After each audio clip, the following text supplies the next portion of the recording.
साल 2018 की बात है। रांची के एक पुराने कॉलेज का हॉस्टल, जिसका नाम था शिवगंगा छात्रावास, आज भी लोगों के बीच अपनी डरावनी घटनाओं के लिए जाना जाता है।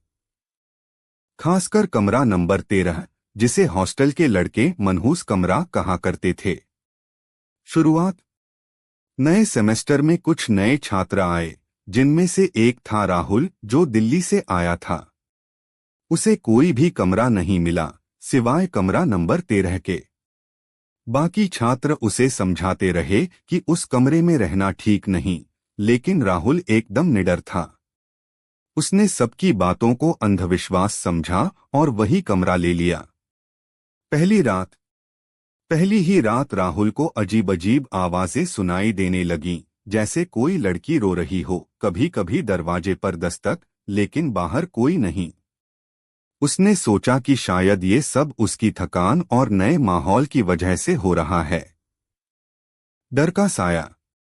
कुछ दिन बाद राहुल की तबीयत बिगड़ने लगी।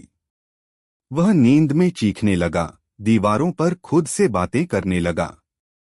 उसके रूममेट अमित ने बताया कि रात को कई बार उसने देखा कि राहुल बिना किसी कारण के कमरे की दीवार को घूरता रहता है और बोलता है, वो आई थी, वो मुझसे बात करना चाहती है।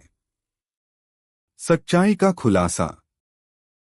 अंत में हॉस्टल के वार्डन ने बताया कि 6 साल पहले एक लड़की, जिसकी मानसिक स्थिति ठीक नहीं थी, उसी कमरे में रहकर हॉस्टल में आत्महत्या कर चुकी थी। तब से लेकर आज तक जो भी उस कमरे में गया, या तो बीमार पड़ा या हॉस्टल छोड़कर चला गया। अंत। राहुल की हालत इतनी खराब हो गई कि उसे हॉस्पिटल में भर्ती कराना पड़ा। उसके बाद हॉस्टल प्रशासन ने कमरा नंबर 13 को हमेशा के लिए बंद कर दिया।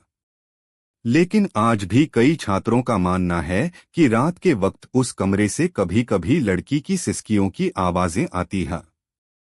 क्या तुम ऐसे हॉस्टल में रहना चाहोगे?